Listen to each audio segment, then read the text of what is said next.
Chapter 3. First of all, I've extended the due date for the first chapter 3 homework. It was due today. I've extended it to Saturday because of the test.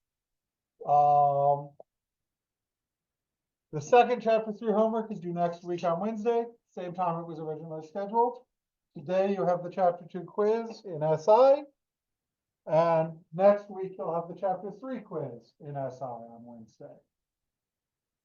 Don't think I have anything more to say announcements wise. I'm working on grading the tests. Yeah.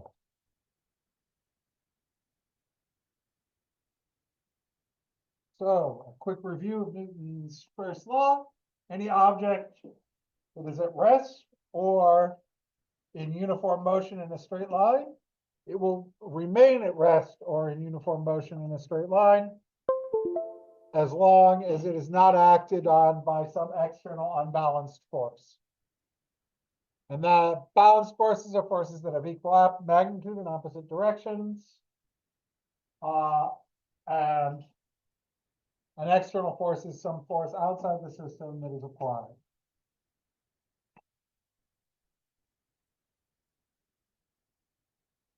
To the entire object or system. So here you have a 10-kilogram drone that's moving at 4 meters per second to the east, and it has a downwards force from gravity of 98 newtons and an upwards force from the propellers of 98 newtons. After 30 seconds have passed, what's its velocity?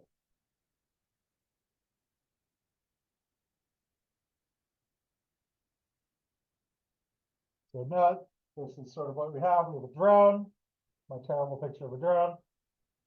98 newtons pulling down from gravity, 98 newtons pushing up from its propellers.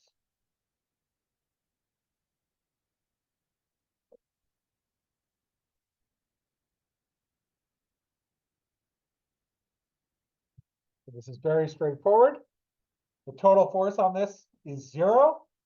So if it's at constant velocity, it will remain at constant velocity. The net force is 0. 98 newtons by 98 newtons. That's 0. Velocity is constant. It will travel at 4 meters per second to the east. The exact velocity it was traveling at before. Nothing will change. Here's a quick review of Newton's second law.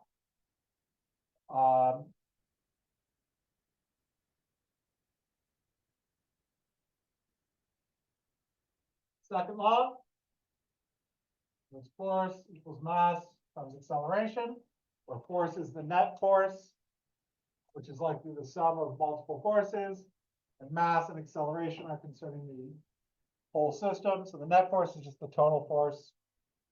For the units of force are newtons, which are kilogram meters per second squared. Mass times acceleration. So if you have a penny and a feather that fall at the same rate in an evacuated tube, the penny has a mass of 2.5 grams, and the feather has a mass of 0.025 grams. The acceleration of gravity is 9.8 meters per second squared. What is the force on the penny? And what is the force on the feather? So they're both accelerating at 9.8 meters per second squared, but the penny has a mass of 0.25 grams and the feather has a mass of 0.025 grams. And remember that for F equals ma, mass is for newtons, mass is in kilograms.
So our calculations are going to be force equals mass times acceleration. So for each thing, we're going to take the mass in kilograms and multiply by the acceleration in meters per second squared.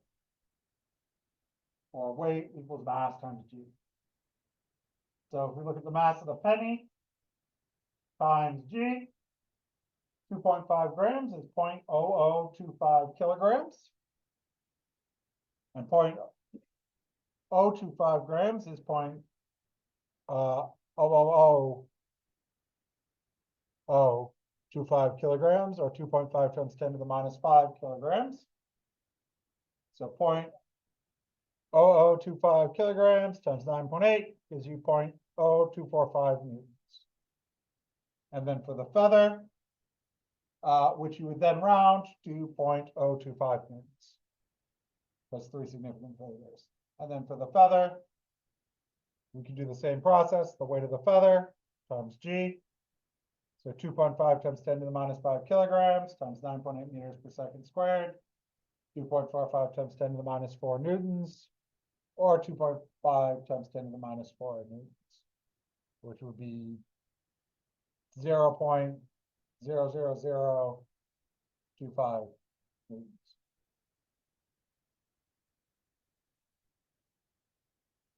Here, if we have a 3,000 kilogram car that experiences a net force of 90,000 newtons, what is its acceleration?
Force equals mass times acceleration. Divide both sides by mass, and we find acceleration is force divided by mass. The 90,000 newtons divided by 3,000 kilograms gives us 30 meters per second squared. Sorry, 30 meters per second squared.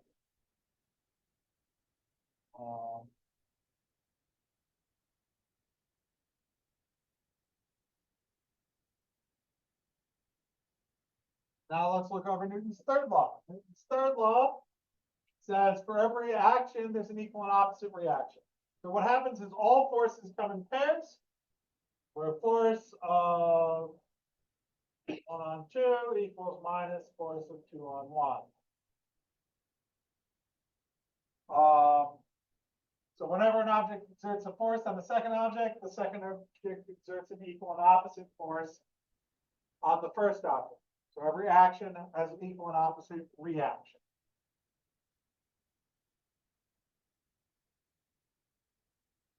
So all forces come in pairs. Now let's talk about Newton's law of gravitation. So gravity is one of the fundamental forces of nature. There are four. I'll list them.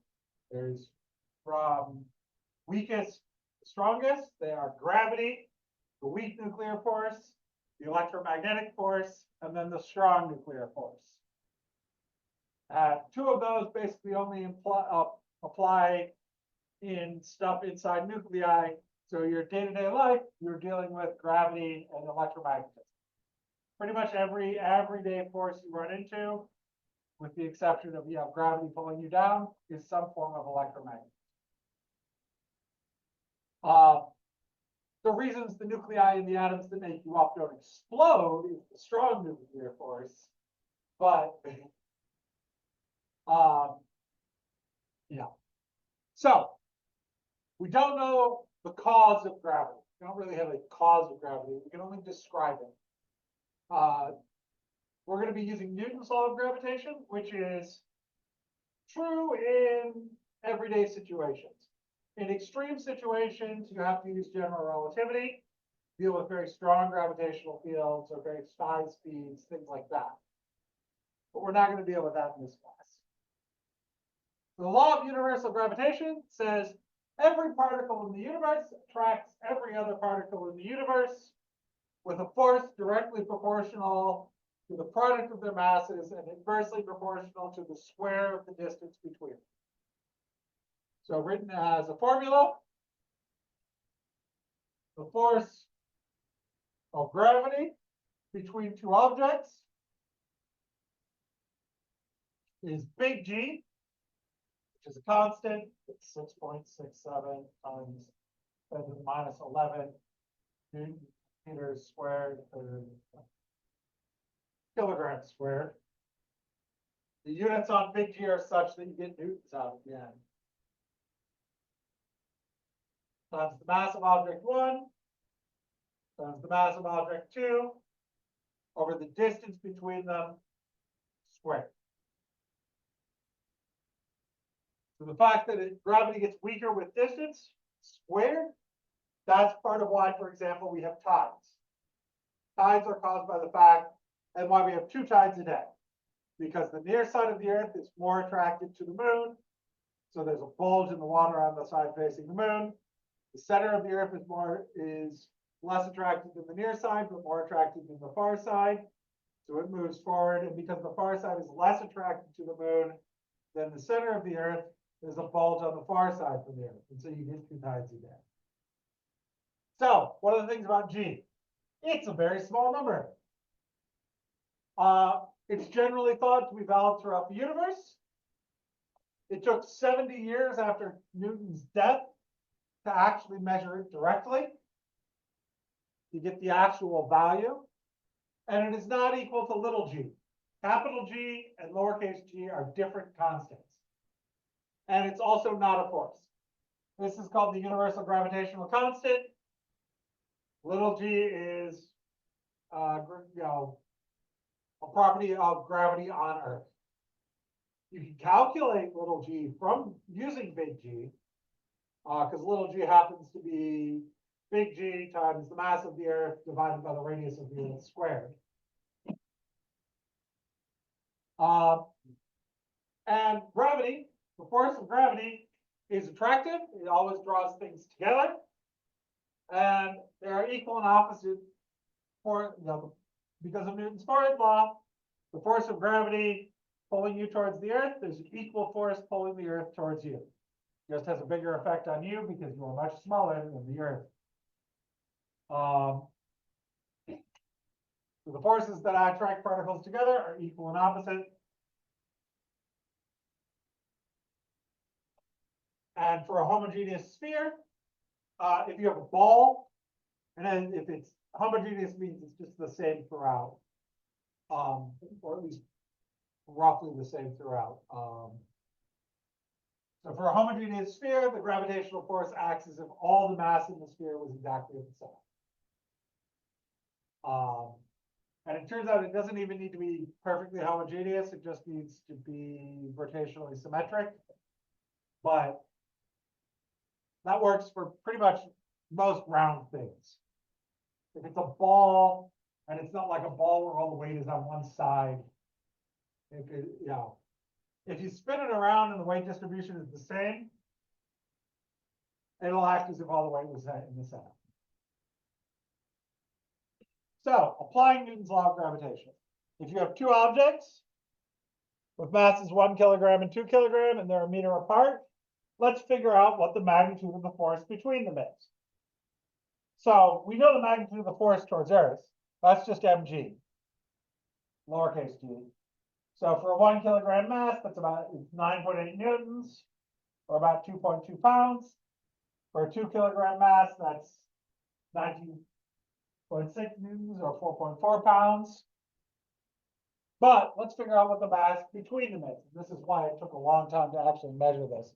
We'll see how small this is. So the force of gravity is going to be 6.67 times 10 to the minus 11 Newton meters squared over kilogram squared times mass 1 kilograms times mass 2 kilograms times the distance between them 1 meter squared. Name?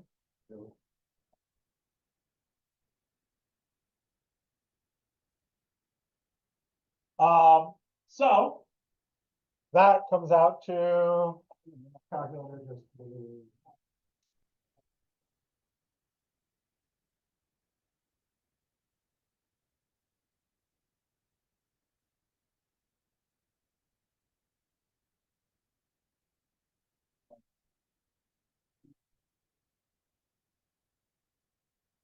1.3 3 times 10 to the minus 10 newtons. It is tiny. It is a negligible force. So to actually measure this, Cavendish had to measure the force between very large balls very carefully. Again, like large steel balls that he was measuring the force between. So again, if we do this, it's about 1.3 times 10 to the minus 10 newtons. It's very small, the force.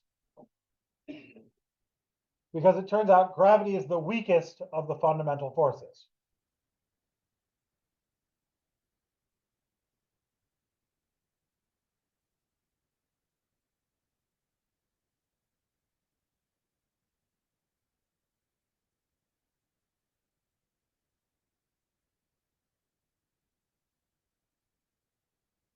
And here you can see how the units cancel out and why G has these crazy units of Newton meters squared per kilogram squared.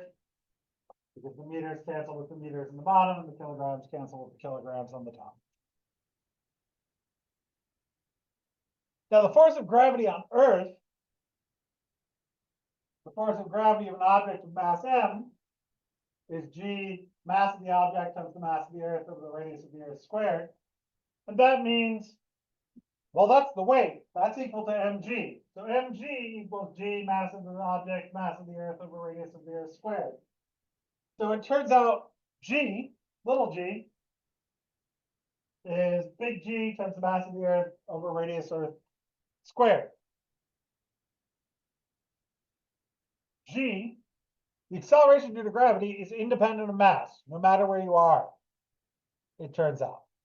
So that's one of the interesting things about gravity, because the gravitational mass and the inertial mass are the same. The acceleration due to gravity will always be independent of mass. This has something to do with general relativity, where gravity is not actually a direct force, but it's in fact a bending of space-time. Because when you bend space-time, you get acceleration. That general idea is sort of why we talk about gravity as a bend in space-time. And that would create a force or an apparent force independent of mass. Now, weightlessness in space, so that apparent weightlessness people have in space, they still have a weight. This is in the International Space Station.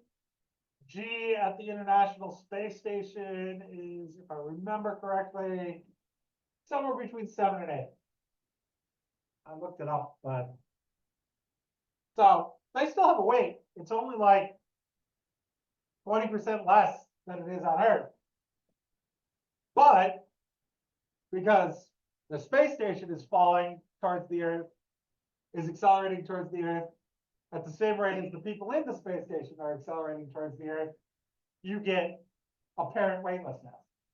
And if you want to experience this for a short period of time, you can go like on a drop ride at an amusement park, or just like experience free fall. There are various roller coaster rides will give you 0G weightless experience for short periods. If you want to do it for longer periods to actually like prepare for being in orbit, there's the thing they do called the Vomit Comet, which is an airplane that flies an exact arc that matches free fall, flies a parabolic arc to create apparently, to create weightlessness.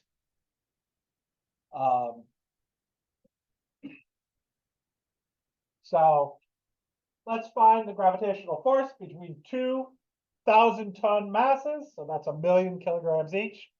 1 times 10 to the 6 kilograms at a distance of 10 meters from each other. So these are very compact 1,000-ton masses. So we have 2,000-ton masses 10 meters apart. And we want to figure out what the gravitational force between them is.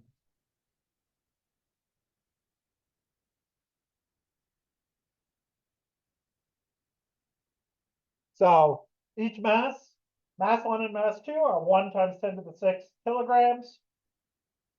The distance between them, the radius, is 10 meters. You know what? I should adjust this slightly. Yeah. Just so you'll be the answer to 3 significant things.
Very straightforward. You just plug these into the formula. The force of gravity is big G times mass 1 times mass 2 over radius squared. I chose nice round numbers for this. So we have 6.67 times 10 to the minus 11 Newton meters squared per kilogram squared, times 1 times 10 to the 6 kilograms, times 1 times 10 to the 6 kilograms, divided by 10 meters squared. So this on top, that's 10 to the 12 On bottom, that's 10 to the 2. So 10 to the minus 11 times 10 to the 12 gives you 10 to the 1 divided by 10 to the 2 gives you 10 to the minus 1. Right, so you get 6.67 times 10 to the minus 1 newtons, which is 0.667 newtons.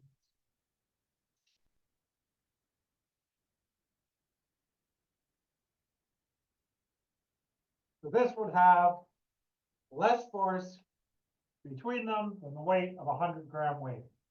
And that's 2,000-ton masses.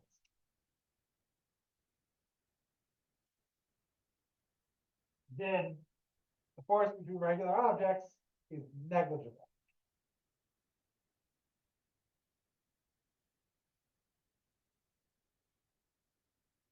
Now the moon has a mass of 7.35 times 10 to the 22 kilograms. Earth has a mass of 5.97 times 10 to the 24 kilograms. And they're separated by a distance of 3.84 times 10 to the 8th meters. So what's the force on the moon from the Earth? Now this will actually be a substantial number, because the masses of the moon and the Earth are quite big. Again, we're just going to plug the numbers into this formula.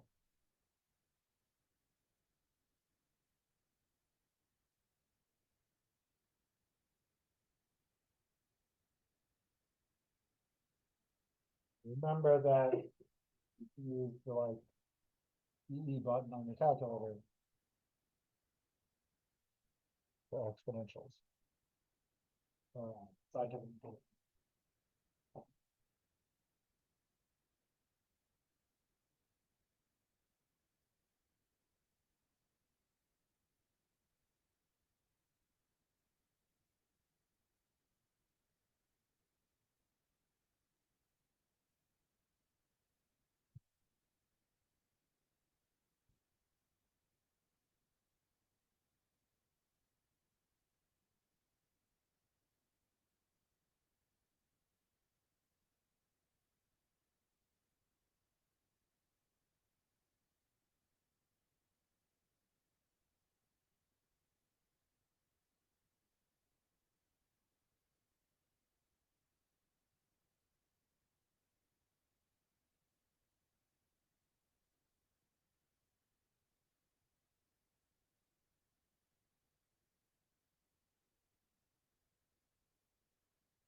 So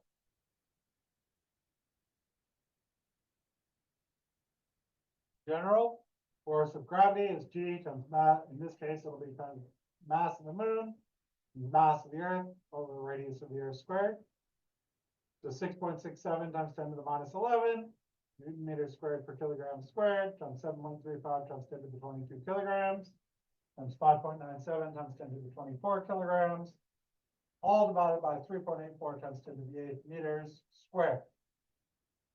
So this down here is going to be something like 10 to the 16. Well, it's actually going to be close to 1 times 10 to the 17. The whole thing comes out to 1.98 times 10 to the 20. But that means the acceleration of the moon is actually quite low. Because you divide 1.98 times 10 to the 20 newtons by 7.35 times 10 to the 22.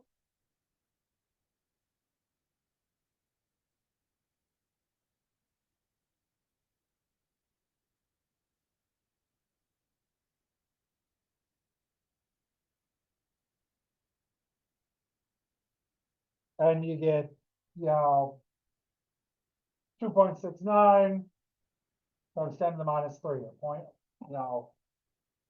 We think the gravity for the Earth is, that acceleration is not huge. So the acceleration of the moon is around 0.0027 meters per second squared. That's the acceleration around here.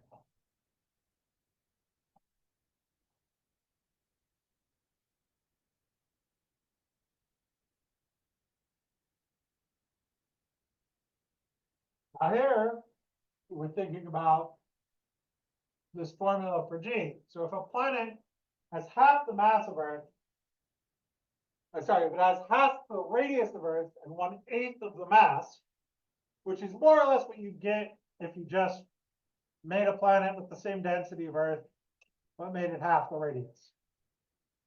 So a planet at half the radius of Earth and 1/8 of the mass, what would the acceleration due to gravity be on the surface of the planet? So I'll just go for the logic here. So the acceleration due to gravity is G times mass of the Earth, big G times mass of the Earth times radius of the Earth squared. So gravity on Earth is G times mass of the Earth over radius of the Earth squared.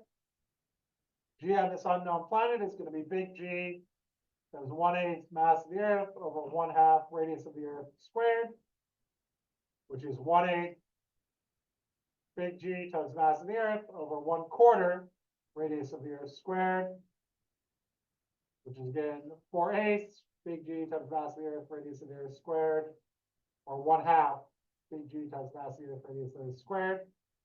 But this here is exactly the same as this here. So we can substitute in G on Earth. So the gravity on this planet would have half the gravity on Earth, which would be 4.9 meters per second squared.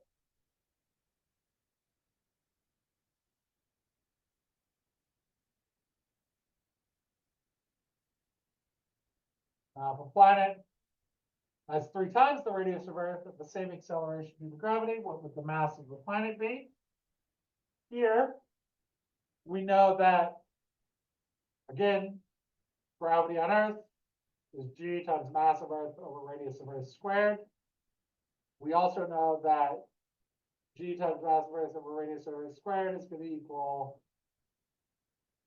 G on the planet, which is G times the mass of the planet over the radius of the planet squared. So G times the mass of Earth over radius of Earth squared equals G times the mass of the planet over radius of Earth over 3 times the radius of Earth squared.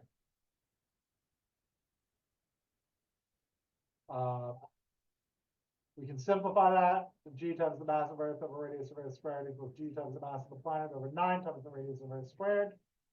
Then we can start canceling things. The G's cancel. The radius of the Earth cancel. So we're left with the mass of Earth is the mass of the planet over 9. So 9 times the mass of Earth is the mass of the planet.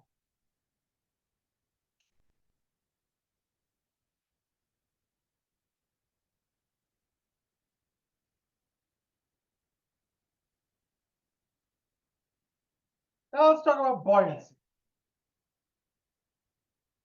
Buoyancy is the principle of how things, the force of an object on an object when it is inside of a fluid. So if you have an object that's wholly or partially submerged in a fluid, it will experience a buoyant force, an upwards force for buoyancy.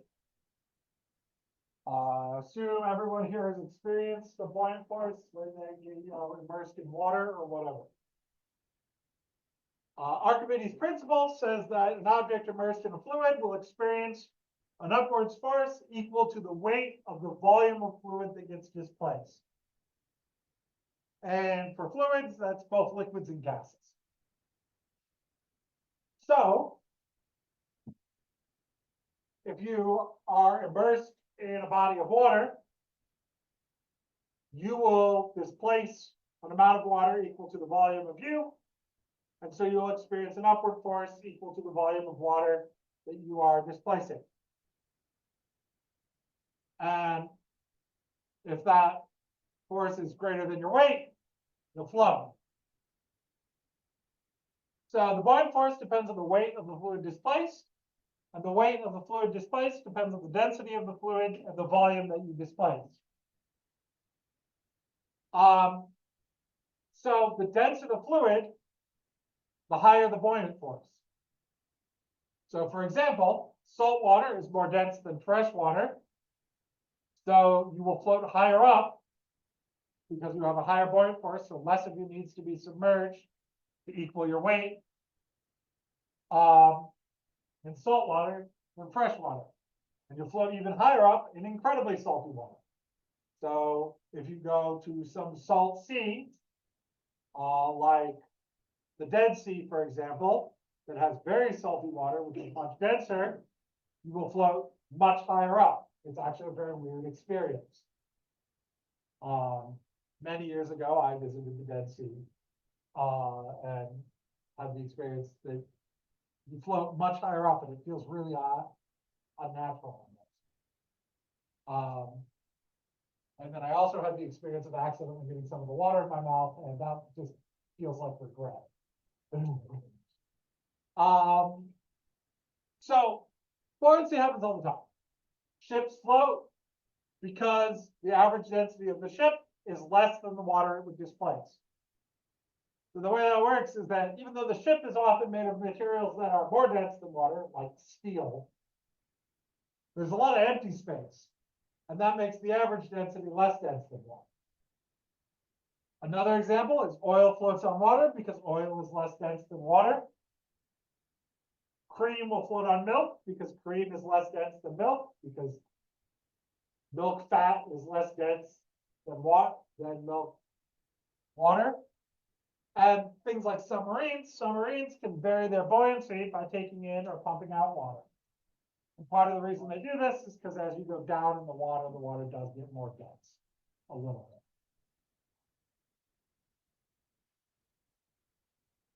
So the general principle for if something floats, things float when they are less dense than the fluid they are. So if I have something that is less dense than water, it will float in water. If I have something that is more dense than water, it will sink in water. So here, if I have a ball with a mass of 250 grams and a volume of 345 cubic centimeters, and I put it in water with a density of 1 gram per milliliter, or 1 gram per cubic centimeter, does it float?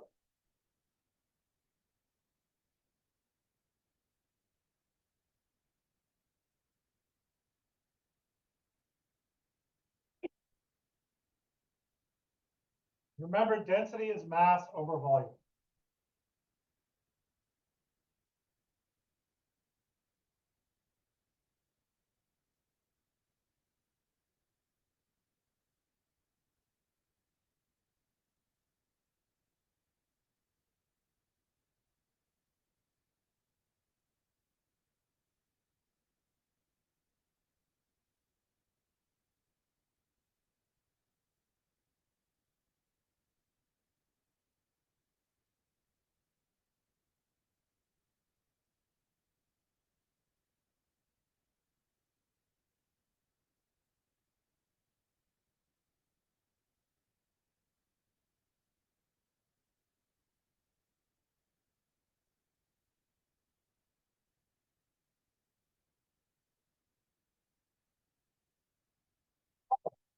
Let's figure out the density of the object. Mass over volume. 250 grams over 345 milliliters. That's 0.725 grams per milliliter. That is less dense than 1 gram per milliliter. So it floats. Yeah, I forgot to write floats. But because it is less than 1 gram per milliliter, this ball will float. Here we have a rock with a density of 945 kilograms per cubic meter.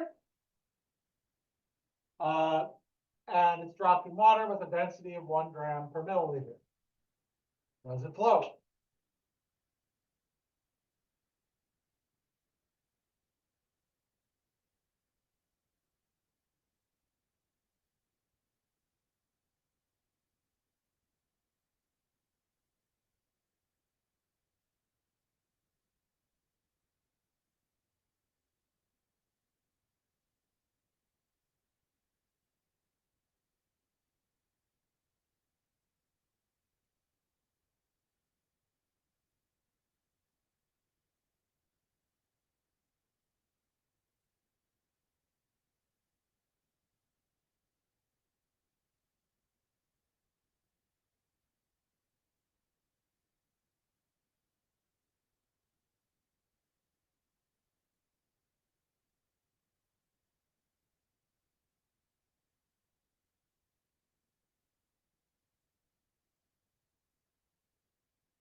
So density of the rock is 945 kilograms per cubic meter. Let's convert that to grams per cubic centimeter. That comes out to 0.945 grams per milliliter or grams per cubic centimeter. That is less than 1 gram per milliliter. So it floats.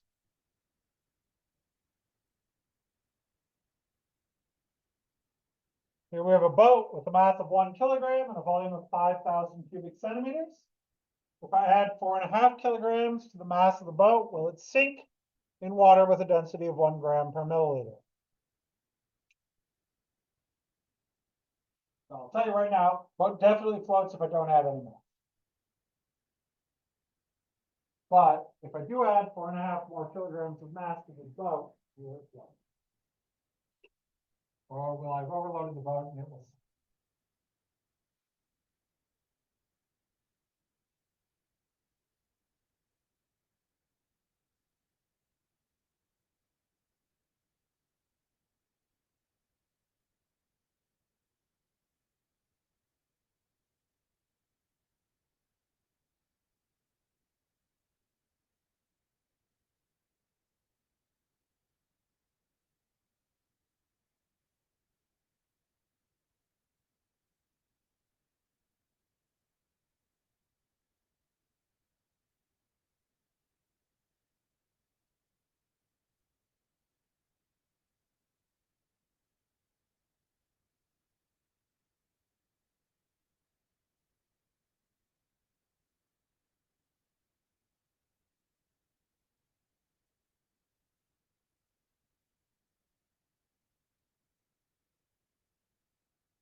Density is mass over volume. The density here, the mass is 1 kilogram plus 4.5 kilograms. The volume is 5,000 cubic centimeters. So that's 5.5 kilograms over 5,000 cubic centimeters, or 5,500 grams over 5,000 cubic centimeters, which comes out to a density of 1.1 grams per cubic centimeter, which is more than the density of water. So it sinks.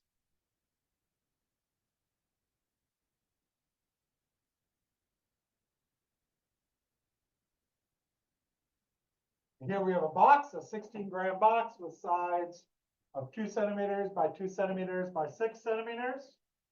Is placed in water with a density of 1 gram per milliliter. Does it float?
So density is mass over volume.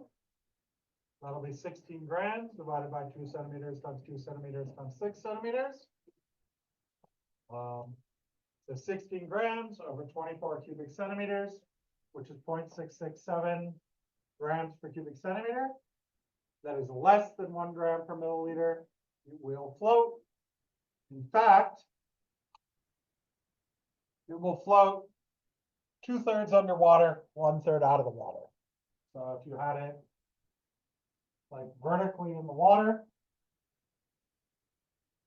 this would be 4 centimeters, and this would be 2 centimeters. Because the volume underwater will have a volume so that the mass is equal to the mass of the mass of displaced water will equal the mass of the object. We still have some time, so I am going to go over momentum. So, momentum is a way to understand how things move and interact. It's sort of a way to understand inertia with movement. So linear momentum is mass times velocity.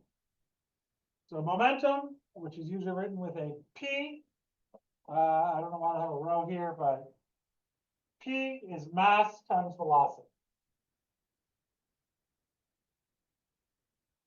And if you have a system of masses, their linear momentum is the sum of all the individual momentum vectors.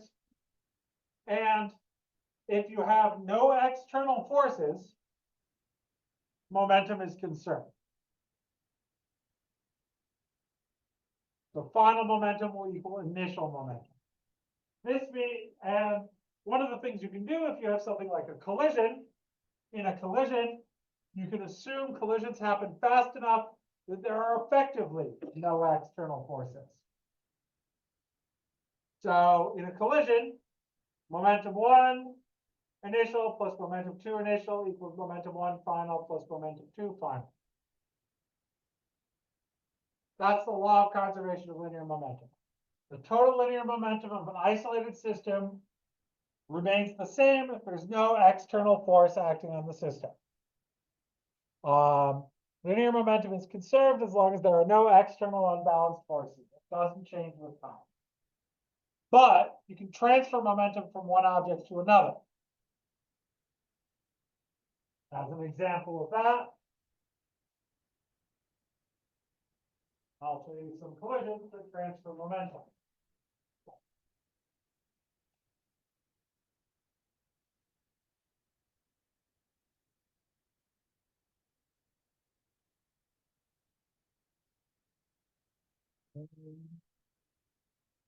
So here I have momentum in this ball will gain momentum as it swings down, and then it will transfer it to the other, and then it bounces sort of down.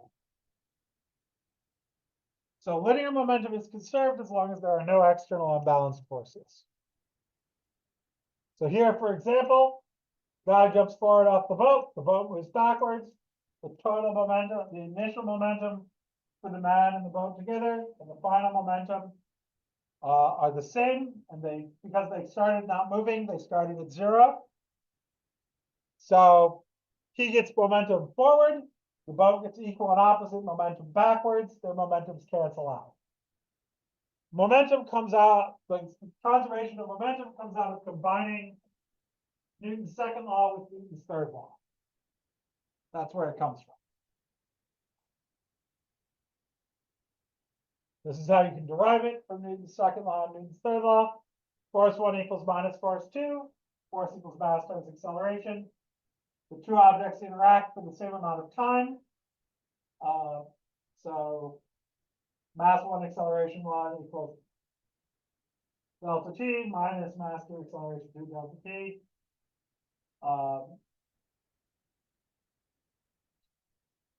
So mass 1 times change in velocity 1 equals minus mass 2 times change in velocity 2. And a little algebra gets you initial momentum equals final momentum. You don't need to know this derivation, but that's how you get it. Just wanted to show you guys. So the general idea of momentum is mass times velocity. So if you wanted to figure out the momentum of something like a bullet, you have a 3-gram bullet traveling at 33 meters per second. What would its momentum be? This is going to be its mass times its velocity. So 3 grams times 333 meters per second. So 0.003 kilograms. This comes out to 0.999 kilogram meters per second. The units of momentum are kilogram meters per second. I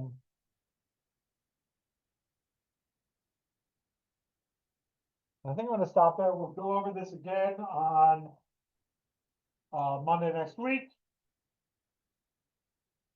And then and a reminder, we will have a lab next week on Monday. So we're finished for today. I'll see you all guys next week.